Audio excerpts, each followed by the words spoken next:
Hey, how are you? It's Mary Bicknell. Welcome to Lead a Life Uncommon, where every Monday you're going to get a little biz bite to start your week off right. And then every Wednesday, we're going to deep dive into all things personal growth, where my goal is to help you have an aha every single week.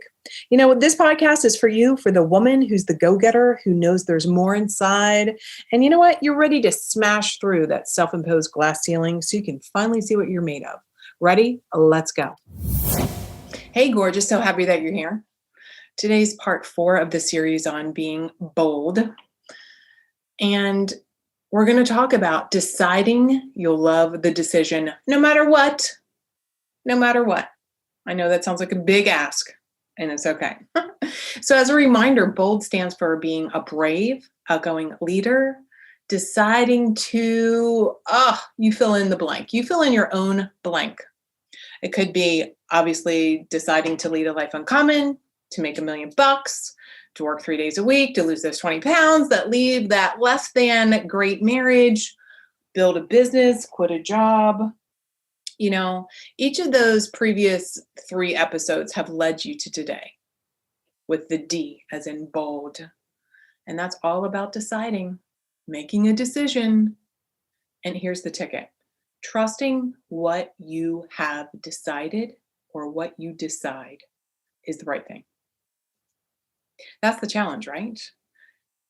Deciding now that the decision that you make is the right one and that you're going to love the decision.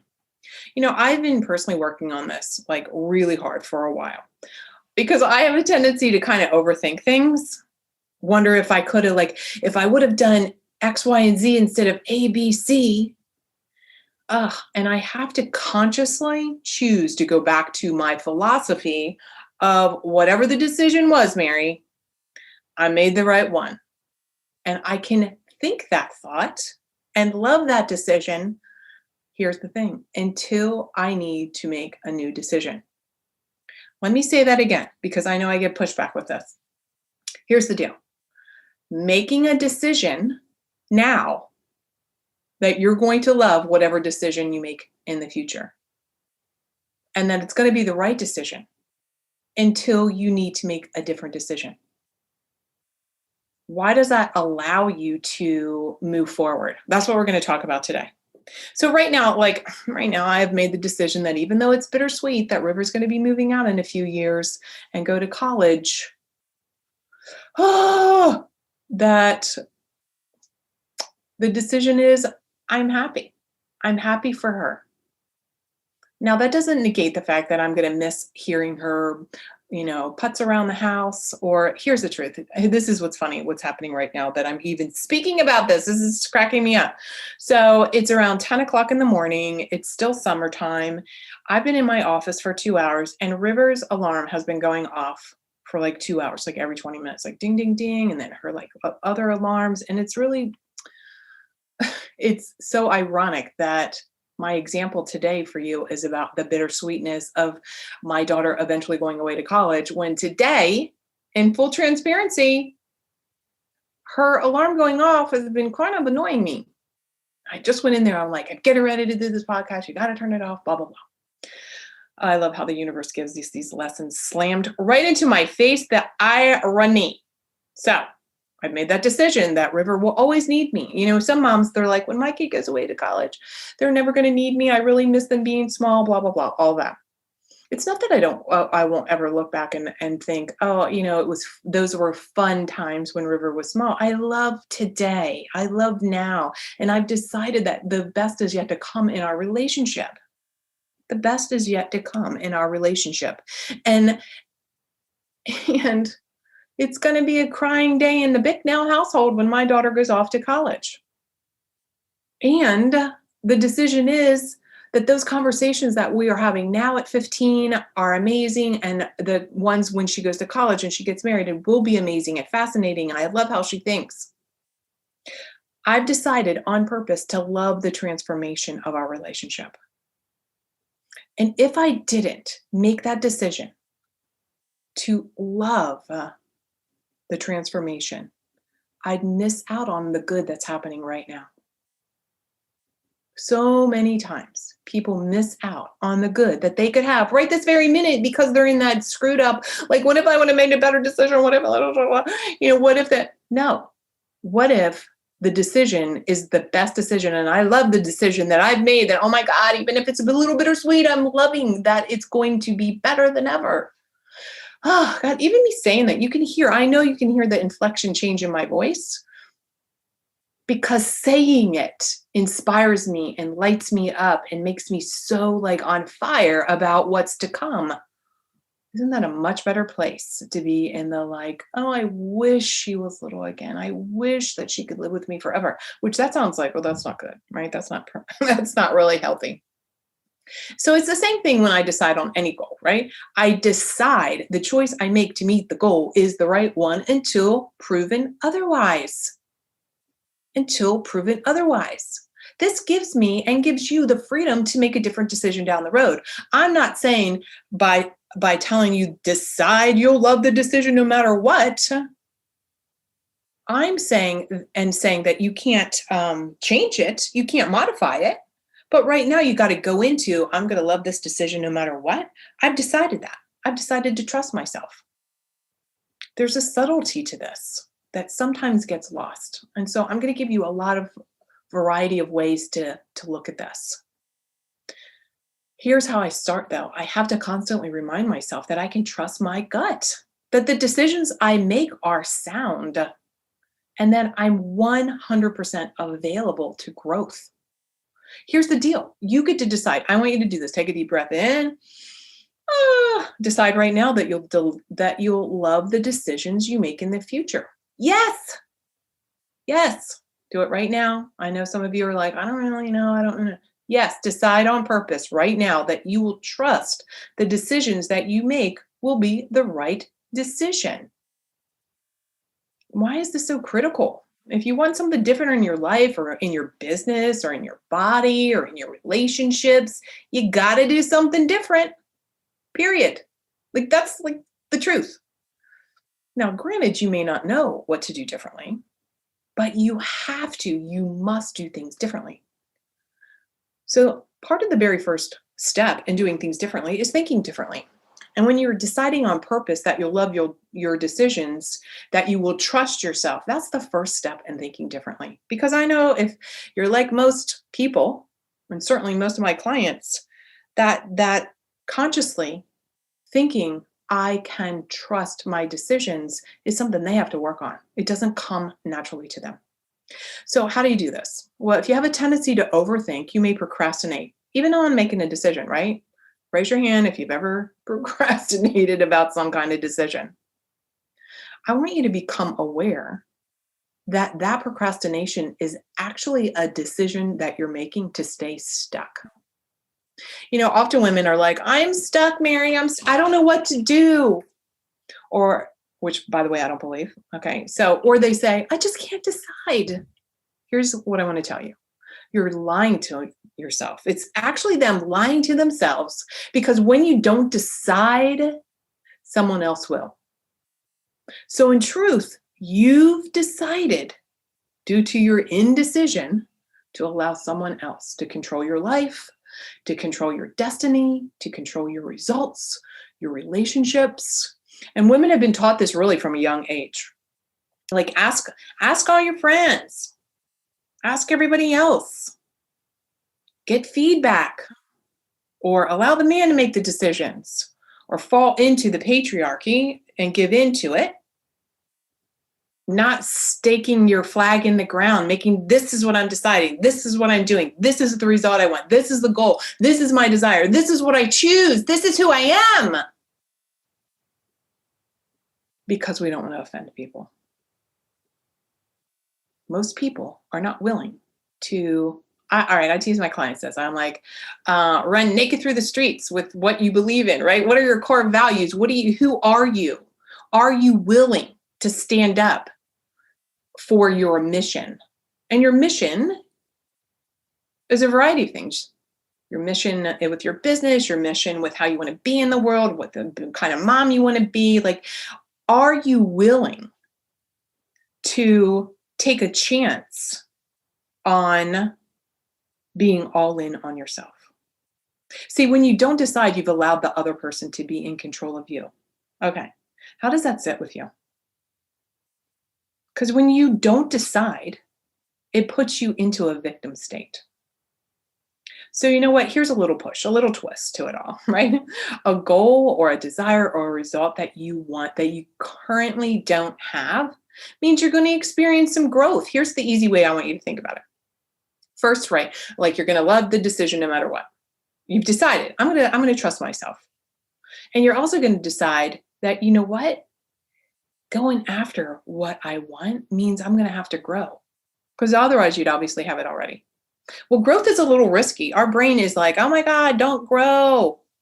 Let's stay safe and warm under the blanket. Growth means change, means being uncomfortable. See, not going for your desired result or your goal is risky because eventually being comfortable becomes uncomfortable. Let me say that again. We know when you have a big goal, you have to grow to be able to attain it. And that's risky, right? And it means you're going to be uncomfortable. But here's what I want to give to you. Not going for it. Not going for it. In other words, letting life go by year after year, moment after moment, day after day, with the calling, the longing, the yearning inside of you and not going for it because you like your comfort zone, that becomes incredibly uncomfortable. It becomes gnawing at you because you want more, right? It's that gnawing. So if you're going to be uncomfortable, my friends, right? If you're going to be uncomfortable, why not just be uncomfortable leaning into the growth, into the risk, into going for it, instead of sitting with the discomfort of stagnation? Ugh, like stagnation. What does that mean? That's death, right? That means you're not moving forward. You're not evolving. Now remember, I'm not talking about you saying you can't decide on like where you're going out for dinner because both places are great and you don't want to decide and you've decided to let someone else decide. I mean, there's plenty of times like I'm like, you've made say like here's the thing. I'm not talking about these simple things.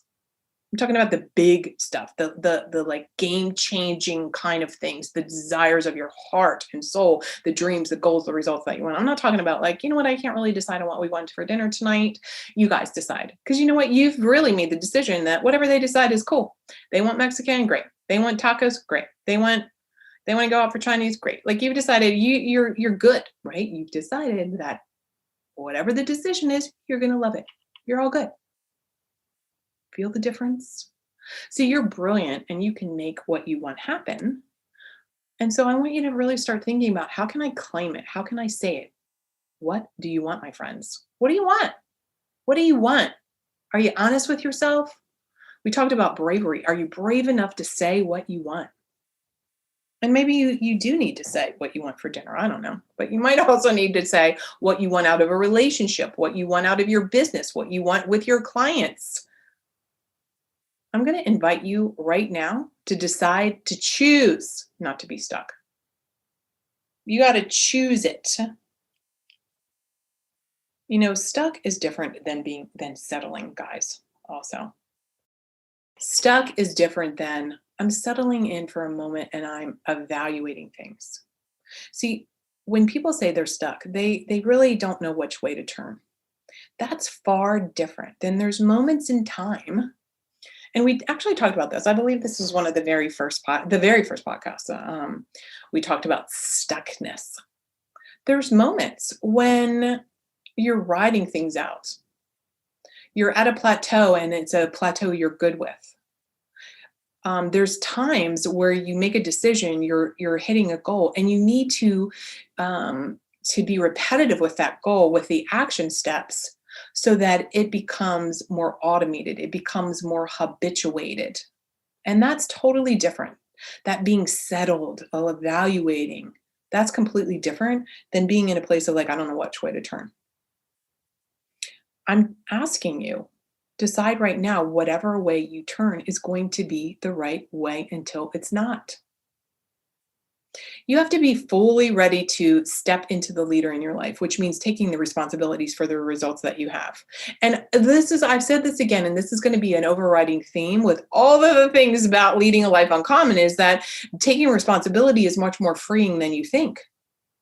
You just might not be so aware of that. When you decide now that whatever choice you make, that's the right decision, you will turn your mind on. You will turn your subconscious on. It will automatically look and seek the opportunities that you might miss if you're all in the mired in the doubt phase. They talk about that. Like when you've decided, the universe opens doors. If you decide, oh my God, this is the best decision, I love this decision, and we're just going for it, and I'm letting all other decisions fall away. Oh God, even me saying that, my mind just starts racing like, what big decision do I want to make? What new decision do I want to make? What new goal? It makes me inspired to see what's possible. Get it? See, when you're living in doubt, it just makes you think about all of the other options. And it makes you think about missing out. That's not the way to achieve your desires and dreams, your goals and results. Focusing on what you might be missing out of is the wrong direction. Or you want to be facing toward the thing that you want. You want to be making decisions from your goal. You want to make action steps from your goal. That decision that you need, the thing that you said you want, all actions and thoughts and behaviors are from the fact that you already have it in your mind. When you miss out on what's possible, time moves by, and frankly, you're going to allow yourself to step right into regret, or living in what I call the hell of what if, right? What if I would have done it differently? What if I? Let's today turn this around and be in the possibilities of what if. If you're somebody who defaults into the negative what if, like, what if I would have done it differently? I invite you to instead start thinking about, what if this really does happen? What if I allow my mind to open up to possibilities? What if all my dreams come true and I really am in a place of saying yes? What if, oh my God, I can really make this happen? What if you can make $1 million? What if you could work 3 days a week? What if you lose out last 20 pounds? Oh my gosh, what if you could literally create a life that you adore? My husband, John, retired from the Marines in 2010. And we had the opportunity, we wanted to move to Germany. So we'd always talked about Germany. And on my goal poster I was pregnant. I had a little picture of, and I'm not going to say this properly, Neuenstein. It's that castle where it looks like the Disney castle. And I was like so excited to go there, and I wanted to live there. And I was just like, yes, he's in the Marines. Let's get him stationed there, blah, blah, blah, blah, blah. Well, he had that opportunity. He was given that opportunity right before retirement. We had made the decision, he's going to retire. And then they're like, by the way, you could go to Germany. And we were like, this is what we said we wanted. But we went ahead and he retired, and we moved here to the Pacific Northwest. And we love it here, and all is great.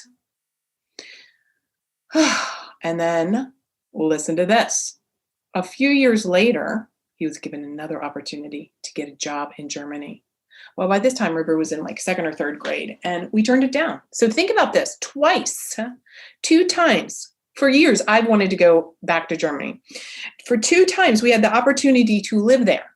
Both times, we've turned them down. Part of the reason why is because we wanted to give River the same like school and the same small town, and like she would know all the kids, because John and I did not have traditional school paths. I went to 7 different schools. He went to a boarding school. So we were like, oh, a little small town. Turns out River likes adventure, and she probably would have been just fine if we would have lived somewhere else. So are there times I could have been like, crap, we didn't go to Germany? I could have doubted my decision. But sure. But here's the deal. Get this. This is the problem when we second guess ourselves.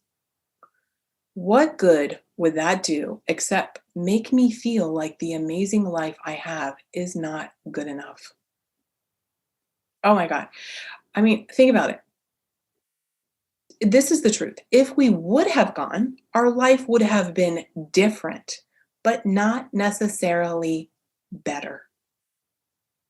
That's the trap right there that many people fall into. The what if life would have been better? What if that other thing would have been better? We do this in so many areas of our lives. The same thing with parenting. I mean, I don't know about y'all, but there's been times I'm like, oh my God, with that time that she was little and I yelled at her, was that the moment that had some negative impact? How is that helping me think great about my child? If I'm thinking that, then I'm assigning her as less than what is possible for her. If I would not have yelled at her that one time, then she could be a better person. Like, no, she's an incredible person. We live in an incredible place. So we didn't go to Germany 2 times. Think about this with your business. What about in business? You might think about, like, how do I price something? What am I going to choose a price around? What am I deciding to choose to price my thing? I talked about pricing, by the way, in one of the Monday Biz Bite episodes. Make sure that if you have a business, you're listening on Monday mornings with your 10-minute Biz Bite action step to get your week off right. And so one of them was all about pricing. So how do you decide? So I want to go back. I want to actually, I as I'm speaking out loud and I'm recording this for you, I just want to recap one little thing because we're going to talk about this another day because it's important. Here's the deal again. What would happen? What happens is when you get stuck thinking the what if I would have done something differently, then that's that moment, you guys, when you have that feeling inside like it's just not good enough. I'm not good enough. Life isn't good enough. This isn't good enough. My house isn't good enough. My family isn't good enough. My weight loss isn't good enough. What happens is that's a case in point where you've just haven't made the decision ahead of time. Whatever the result is, you're just going to be all in until you make a different decision. When you're in that it's not good enough place, the what if place, you fail to really be in a state of gratitude for what you have. And you know what? I'm a believer that you can't get more good if you're not grateful for what you have today. You can't get more good if you're not grateful for what you have today. Oh, like so much around that. Keep an eye out for that. The whole good enough, right?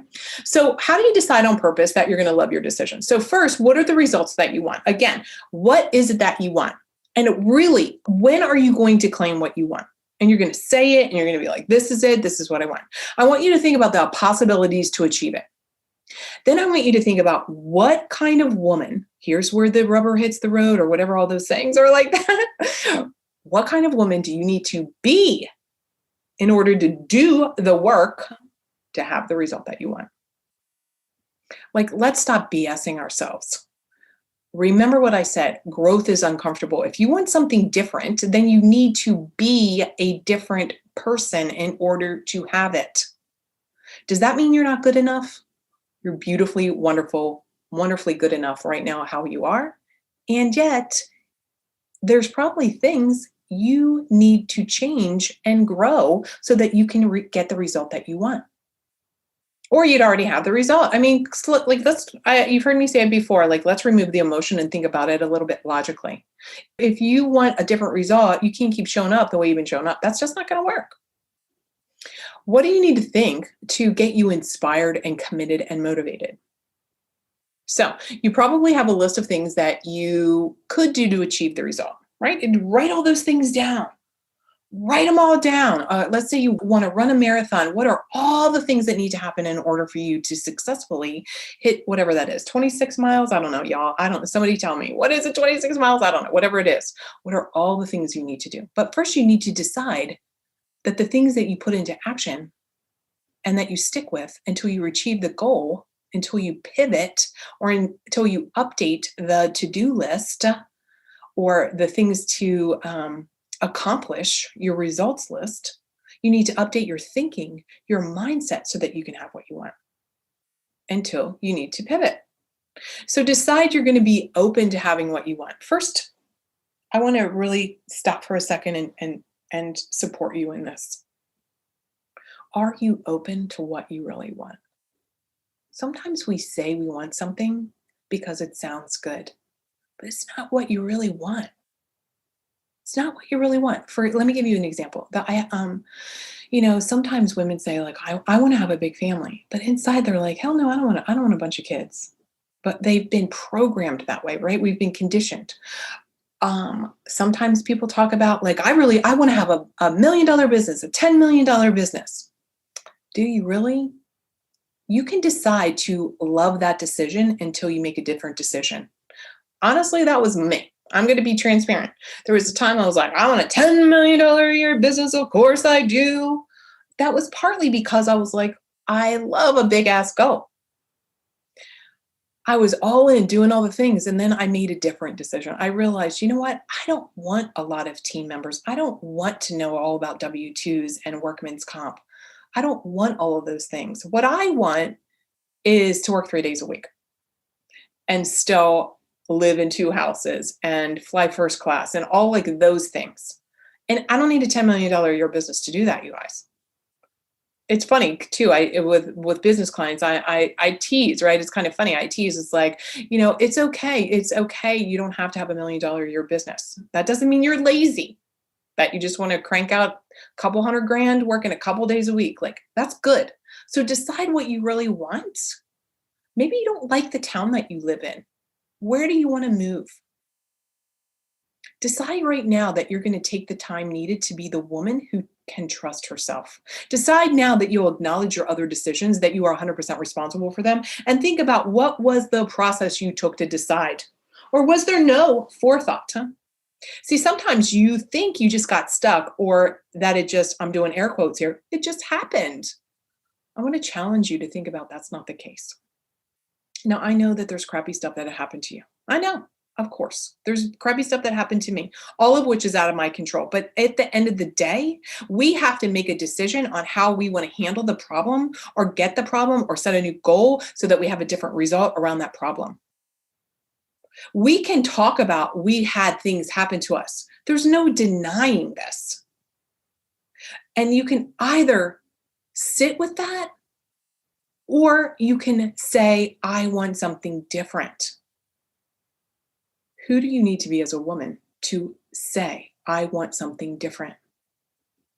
Also, I want to put out there too, this is not for those of you who are like, my life is really good. This is not about you have some crappy life. This is, this whole Lead a Life Uncommon podcast for you and teachings and trainings and support and coaching and all the things that I do. This is not because many of you have amazing lives and you still want something more. I want to give you permission, to give yourself permission to allow yourself to want the more and allow yourself to want it without the guilt. Unapologetically, you want what you want. Not because you're just sitting around in your misery, although there's plenty of you that are sitting around in your misery. And there's plenty of you who look good on paper, have all the trappings of quote, quote, success. And there's still this longing, this yearning, this deep knowing within yourself that what you're doing and how you're living and who you're being is not quite it yet. Lean into that, allow for that, acknowledge that, honor that, trust that. Look, it's not easy. I mean, it's like, is it easy? It's kind of like yes and no, right? It's kind of like, yes, it's easy to decide right now to trust your decisions. Like, go prove yourself right. Go prove that you can trust your decisions. Go look back at those decisions you've made. And no, it's not easy also. On the very other hand of it's the other side of the coin. Because you're probably not in the habit of being super conscious and aware of how to follow through on stuff. See, most of the time, people are going to just try and get you to decide around their thinking. And I want you to support you to listen to yourself. Stop asking everyone else. Start trusting yourself. Start loving all your decisions and allow yourself to decide to change something. Just because you decide in a course of action now doesn't mean you can't modify it. Don't feel bad about pivoting. Don't feel bad about letting go of something. Let it go. It's okay. Here's your uncommon action steps for the week. Decide today that you're going to love your decisions. Decide today you will believe in yourself. You will choose thoughts that support you believing in you. Here, let me give you one. In case you're like, I don't know what to think, Mary. I don't know what you're talking about. Here you go. You could say, Mary, today I trust that, and I frequently say we, you guys, so you're going to hear me say that. So I'm going to do a podcast for you called Me, Myself, and I. And it's kind of like this inner collective. Okay, that's just a side note, just to prep you, in case you're like, why is she saying we? I say to myself, because I feel like we are who I am today, right? The woman I am today. And then there's the future evolved self. And then there's all the past iterations of who I've been. And it's the collective of who I am today. So when I think about where I'm headed, I frequently think about from the goal, from my future self who's already attained the goal. But it's still the collective, right? Our parts of ourselves. So I might say something like, today we're really going to make this decision about X, Y, and Z, and we're going to trust it all ahead. And then I'm going to do something like, I have Post-it notes all around me, so I'm going to write it down on a Post-it note. I'm going to stick it right on my computer. So I'm looking at it. So my brain is constantly seeing it. This is why some people have goal posters and other things that help them switch their identity. Now, goal posters, guys, although I've had those for years, that's not the end all be all. It's just one tiny little tool in helping you connect with the greater something. It's a doorway that opens to allow you to start connecting with what you really want. So when your brain starts to pull you into like the proving you wrong that your decision wasn't right, what can you do differently? How can you make the decision that the result is right? All while honoring the fact that your brain is desperately trying to keep you stagnant. So write out what you believe about yourself, what you believe about trusting yourself, what you believe about your decision-making abilities. If you need to do some forgiveness work for yourself, do that. And how can you change those beliefs? How can you rewrite that story if they're not supporting you? How can you honor the thing that you really want? Decide today that what you want and daily connect with it so that you can be open to all the possibilities. Here's where I want to really leave you is like being open to all the possibilities, being focused on the what if it really can happen. That is where all of the power comes from. Start today looking at your habits, your actions, your thoughts, become aware. So often when I'm coaching clients, whether they're around business or executive coaching or leadership coaching or consulting even, I really reflect back to my clients the words that come out of their mouth, because that's a window into their thinking. I would like for you to try to start really thinking about yourself. What thoughts do you have about yourself? What beliefs do you have about yourself? How frequently have you defaulted into something that feels like it's not truly supporting you? See, you're in charge. Let that sit for a moment. You're in charge. You have to be bold, creating a life that's not mediocre, that's not average, that in fact is uncommon, takes you becoming aware of who you are and making changes and transforming and transcending our old beliefs and patterns of interacting with the world is what it takes, my friends. It takes dedication and commitment, daily vigilance, and it's oh so worth it. So again, let me remind you, you are in charge. Decide that you're going to love your decisions. Ah, so good. I cannot wait to hear how much you love this bold 4-part series, what you've decided to make action happen today that's totally uncommon. I want you to know that I believe in you so much. And even though I don't know you individually, I believe what's personal is universal. And if you're anything like me and anything like the women that I've worked with over the past 20 years, there's this truth, there's this similarity, there's this knowing that you know that you know. And I'm here to help support you embracing that about yourself. So go make it a great day. I will see you next time. I'll talk to you next time. And remember, be bold. You deserve to lead a life uncommon. Bye now. Hey, you've been listening to the Lead a Life Uncommon podcast. I'm here helping you create a life to allow you to do whatever the heck you want to do, whenever you want to do it. If you got some value out of this, I'm going to ask you, pop over and give a 5-star review. Subscribe and share this with a girlfriend you know is ready to lead a life uncommon herself. And I want to give you a couple things. Number one is pop over to marybicknell.com/podcast. I have something called the Guide to Your Hidden Thoughts Around Money and Success. You're going to uncover some good stuff there. It's a little workshop I'm giving to you. And another thing I want you to take advantage of is this exercise I did all around connecting with your evolved future self. You're going to love this exercise. It's going to be fantastic. In fact, when you're done, please, please, please go and tag me on Instagram or any of the socials and tell me what you thought. I'm looking forward to hearing what you have to say, and I'll chat with you soon. Bye now.